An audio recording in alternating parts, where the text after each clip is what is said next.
नमस्कार दोस्तों, स्वागत है आपका हमारे YouTube चैनल उन्नत शिक्षा में।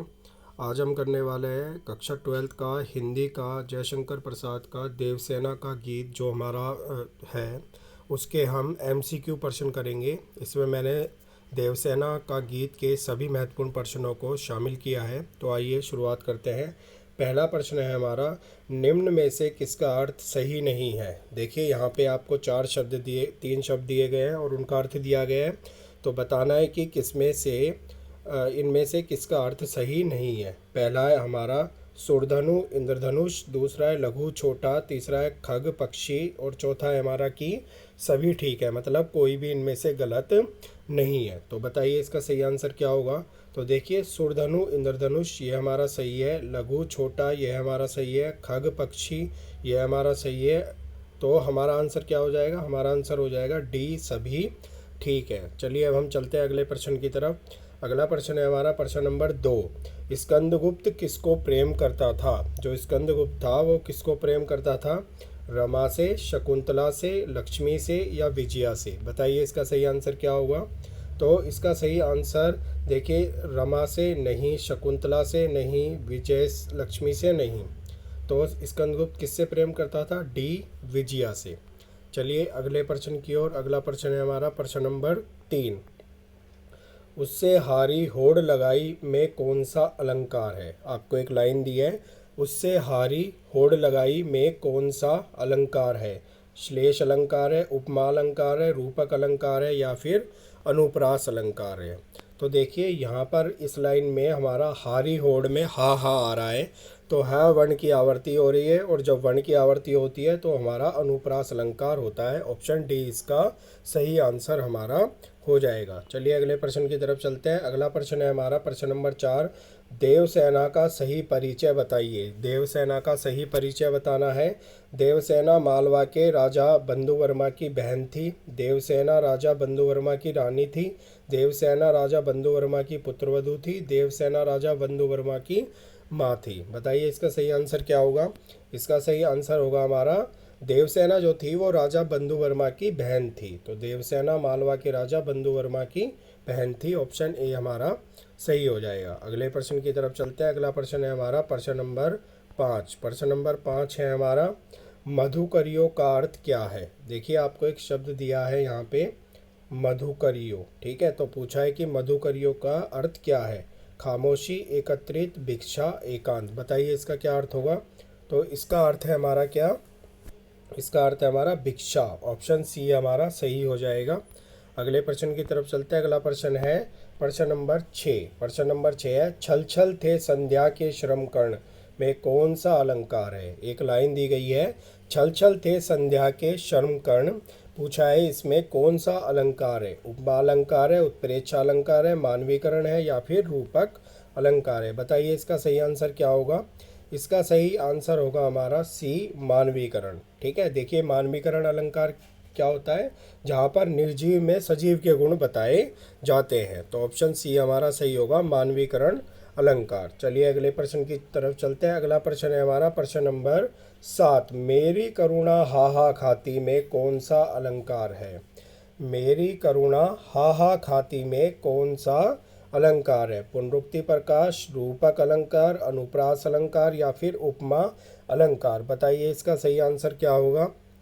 तो इसका सही आंसर होगा हमारा ऑप्शन ए, पुनरुक्ति प्रकाश। ठीक है, इसमें पुनरुक्ति प्रकाश अलंकार होगा। प्रश्न नंबर 8 पे आते हैं। प्रश्न नंबर 8 है हमारा, लौटा लो अपनी यह थाती में कौन सा अलंकार है। एक लाइन दी है यहाँ भी आपको कि लौटा लो अपनी यह थाती में कौन सा अलंकार है। प्रश्न नंबर 8, क्या ये मानवीकरण अलंकार है, उपमा अलंकार है, अनुप्रास अलंकार है या रूपक अलंकार है। बताइए इसका सही आंसर क्या होगा हमारा।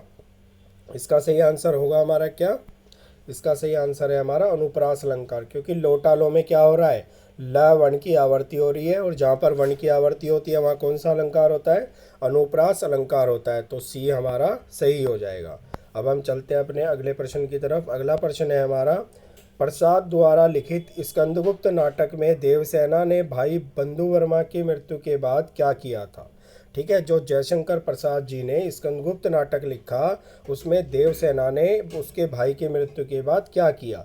देश सेवा का प्रण लिया, स्कंदगुप्त से विवाह कर लिया, आत्महत्या कर ली, या चंद्रगुप्त से विवाह कर लिया? बताइए इसका सही उत्तर हमारा क्या होगा? तो इसका सही उत्तर होगा हमारा ऑप्शन ए, कि उसने अपने भाई बंधु वर्मा की मृत्यु के बाद में देश सेवा का प्रण लिया था। चलिए अगले प्रश्न की तरफ चलते हैं। अगला प्रश्न है हमारा प्रश्न नंबर 10। देवसेना जीवन के अंतिम क्षण कहाँ बिताती है?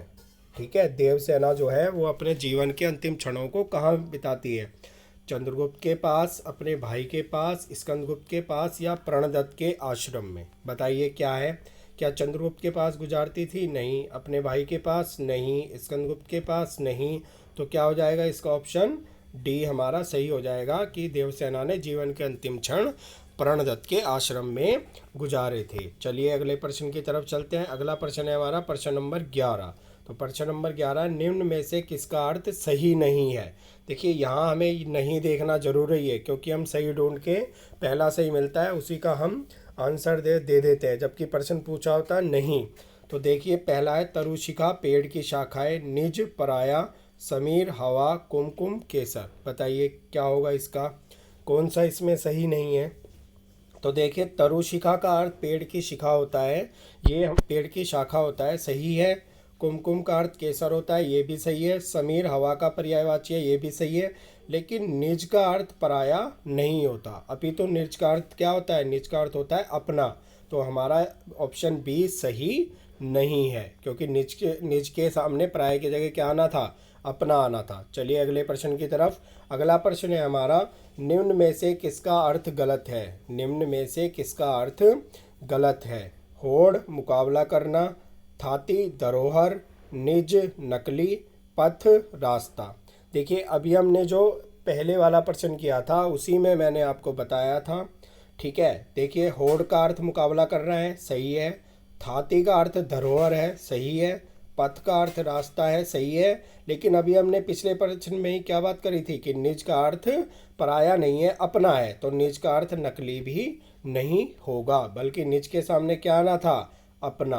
तो हमारा ऑप्शन सी क्या है? गलत है, गलत पूछ रहा है ना।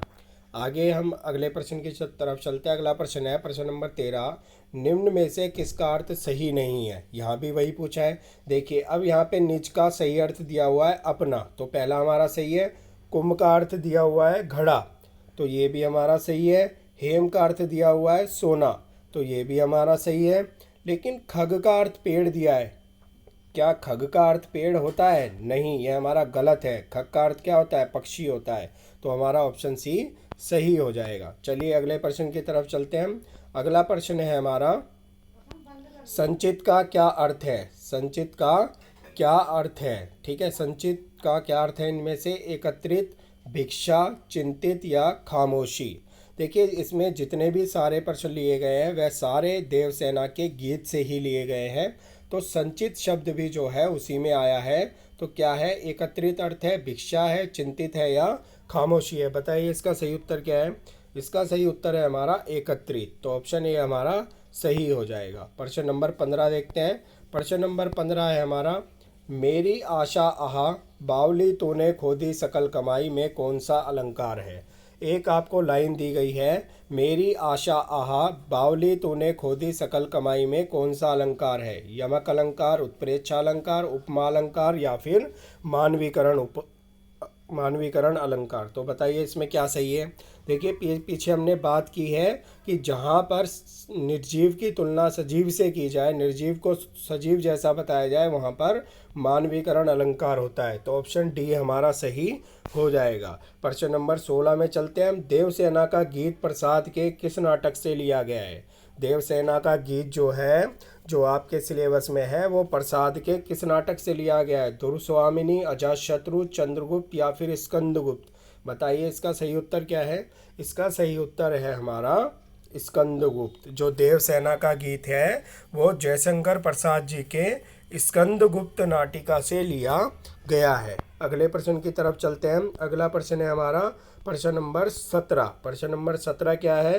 प्रसाद द्वारा लिखित स्कंदगुप्त नाटक की नायिका देवसेना किसको प्रेम करती थी? ठीक है, प्रसाद जो जी द्वारा जो स्कंदगुप्त नाटक है उसकी जो नायिका है देवसेना, वो किसको प्रेम करती थी? पर्णदत्त को, स्कंदगुप्त को, हुणों के नेता को या फिर चंद्रगुप्त को? बताइए इसका सही आंसर क्या है। क्या पर्णदत्त को करती थी? नहीं। क्या हुणों के नेता को करती थी? नहीं। क्या चंद्रगुप्त को करती थी? नहीं। तो इसका सही आंसर क्या हो गया हमारा? इसका सही आंसर हो गया हमारा ऑप्शन बी, स्कंदगुप्त को। प्रश्न नंबर 18, प्रश्न नंबर 18 है हमारा कि चढ़कर मेरे जीवन रथ पर में कौन सा अलंकार है। एक आपको वाक्य दिया है, चढ़कर मेरे जीवन रथ पर, और पूछा है कि इसमें कौन सा अलंकार है। अनुप्रास, यमक, उपमा, रूपक। बताइए कौन सा होगा। देखो अनुप्रास तो है नहीं, किसी वर्ण की आवर्ती नहीं है, तुलना भी नहीं हो रही है, ठीक है। यमक में कोई हमारा शब्द 2 बार आता है या ज़्यादा बार आता है, वह भी नहीं आया हुआ, ठीक है। उपमा में सा सी से सा आता है, वह भी नहीं आया हुआ। तो यहाँ पे क्या बताई गई है? समानता बताई गई है, पूर्ण समानता बताई गई है। तो ऑप्शन डी होगा इसका, रूपक अलंकार। अगले प्रश्न की तरफ चलते हैं। प्रश्न नंबर 19, प्रलय चल रहा अपने पथ पर में कौन सा अलंकार है। ठीक है, एक वाक्यांश दिया है आपको, प्रलय चल रहा अपने पथ पर, और पूछा है इसमें कौन सा अलंकार है। रूपक अलंकार है, यमक है, मानवीकरण है या उत्प्रेक्षा है। बताइए इसका सही आंसर क्या है। इसका सही आंसर जाएगा हमारा मानवीकरण। ठीक है, क्या हो जाएगा हमारा? ऑप्शन सी हो जाएगा, मानवीकरण अलंकार। प्रश्न नंबर 20 की तरफ चलते हैं हम। प्रश्न नंबर 20 है हमारा, छल छल थे संध्या के श्रम कर्ण में कौन सा अलंकार है। ठीक है, वाक्यांश है छल छल थे संध्या के श्रम कर्ण, और पूछा है कि इसमें कौन सा अलंकार है। पुनरुक्ति प्रकाश, रूपक, उपमा या फिर अनुप्रास अलंकार। देखिए अब हमें सभी अलंकारों को देखना पड़ेगा, ठीक है। तो इसका सही आंसर क्या है हमारा? सही आंसर है इसका ऑप्शन बी, रूपक अलंकार, क्योंकि यहाँ पर क्या है? समानता बताई गई है, के समान बताया गया है, इसलिए रूपक अलंकार होगा। चलिए अगले प्रश्न की तरफ चलते हैं। अगला प्रश्न है हमारा प्रश्न नंबर 21। ठीक है, प्रश्न नंबर 21 क्या है? आंसू से गिरते थे प्रति क्षण में कौन सा अलंकार है। आंसू से गिरते थे प्रति क्षण में कौन सा अलंकार है। उपमा, यमक, रूपक या फिर उत्प्रेक्षा अलंकार। बताइए क्या आंसर होगा इसका सही। देखिए ये जो सारे वाक्यांश लिए गए हैं यह देवसेना के गीत से ही लिए हुए हैं, मैंने अपनी तरफ से नहीं बनाए हैं।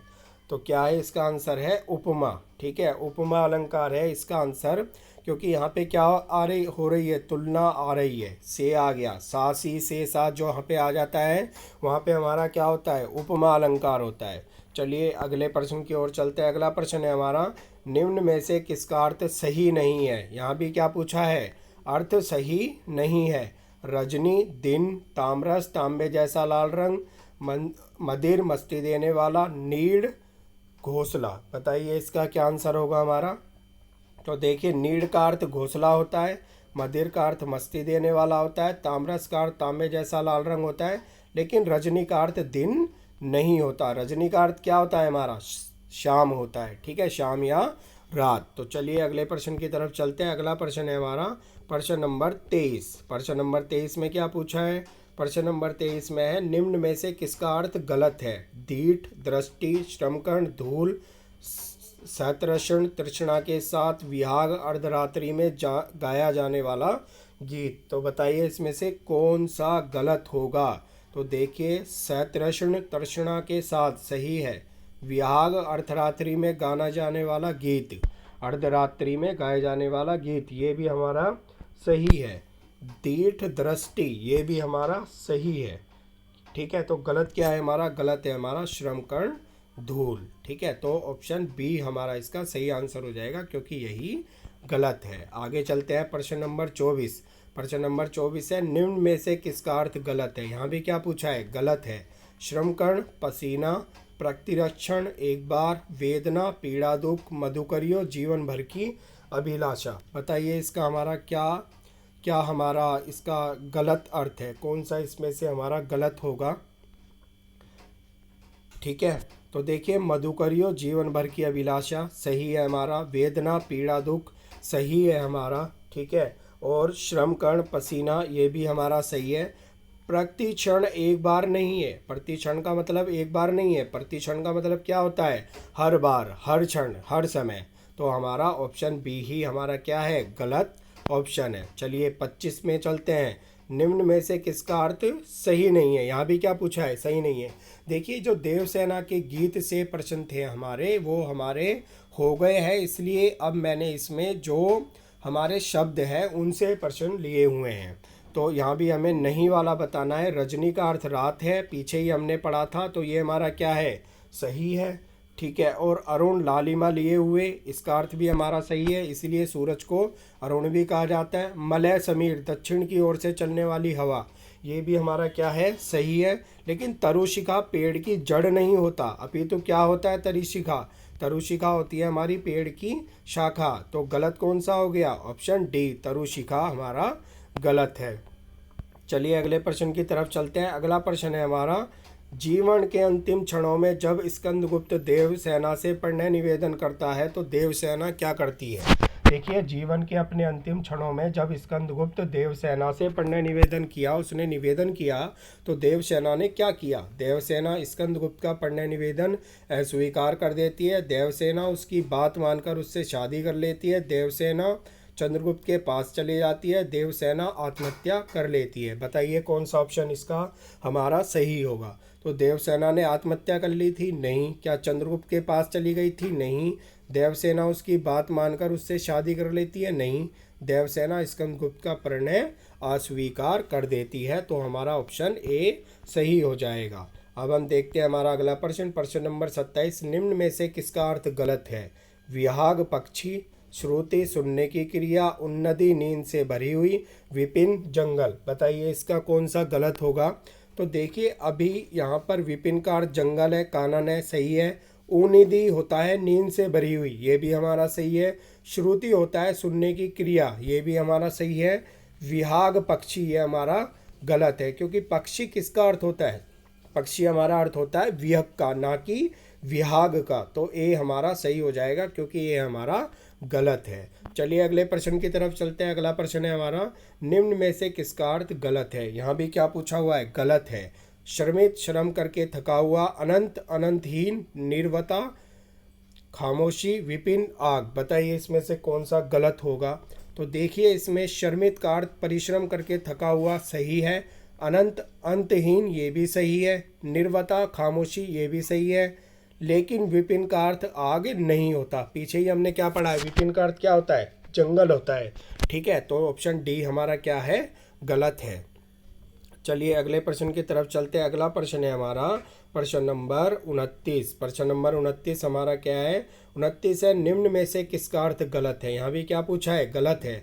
देखिए गलत गलत इसलिए पूछे गए क्योंकि सही को ढूंढना आसान होता है, लेकिन गलत को ढूंढना थोड़ा मुश्किल हो जाता है। तो अरुण लालिमा युक्त, अभी हमने पढ़ा था कि सूर्य को इसलिए ही अरुण कहा जाता है क्योंकि वह लालिमा युक्त होता है। मधुमेह मिठास से भरा हुआ, ठीक है। मधुमेह क्या होता है? मिठास से भरा हुआ, ये भी हमारा सही है। क्षितिज होता है जहाँ धरती और आकाश मिलते हुए दिखाई देते हैं, तो ये भी हमारा सही है। क्षितिज एक किताब का नाम भी है 7th या 8th की। तो क्षितिज का अर्थ होता है जहाँ धरती और आकाश मिलते हुए दिखाई देते हैं। ठीक है। तो तामरस चांदी जैसा रंग, तामरस चांदी जैसा रंग, ये हमारा क्या है? गलत ऑप्शन है। क्योंकि ये गलत है इसलिए यही हमारा सही ऑप्शन होगा, ऑप्शन सी। चलिए अगले प्रश्न की तरफ चलते हैं। मालवा पर किसने आक्रमण कर दिया था? मुगलों ने, हुनों ने, डचों ने या तुर्कों ने? बताइए क्या आंसर होगा इसका? मालवा पर जो है किसने आक्रमण किया था? मालवा पर आक्रमण किसने किया था? मालवा पर आक्रमण किया था हमारा हुनों ने। तो ऑप्शन बी हमारा इसका सही आंसर हो जाएगा। तो देखिए मैंने इस वीडियो में देवसेना का गीत जो हमारा पाठ है उसके सभी महत्वपूर्ण प्रश्नों को शामिल किया है, और सारे प्रश्न मैंने MCQ लिए हैं क्योंकि CBSE टर्म 1 जो आपका होना है वो पूरा हमारा बहुविकल्पी प्रश्नों पर आधारित होगा, इसलिए मैंने इसमें सारे बहुविकल्पी प्रश्न लिए हैं। आगे मैं जो आगे के आपके पाठ हैं उन सभी के बहुविकल्पी प्रश्नों को अपनी वीडियो में शामिल करूंगा, ताकि जल्द से जल्द CBSE के एग्ज़ाम होने से पहले सारे पाठों के जो MCQ प्रश्न हैं उनको हम पूरा कर लें। यदि आपको ये वीडियो अच्छा लगा हो तो वीडियो को लाइक कीजिए, हमारे चैनल को सब्सक्राइब कीजिए, और आगे आने वाली वीडियोस का नोटिफिकेशन पाने के लिए बेल आइकन को प्रेस कीजिए। धन्यवाद।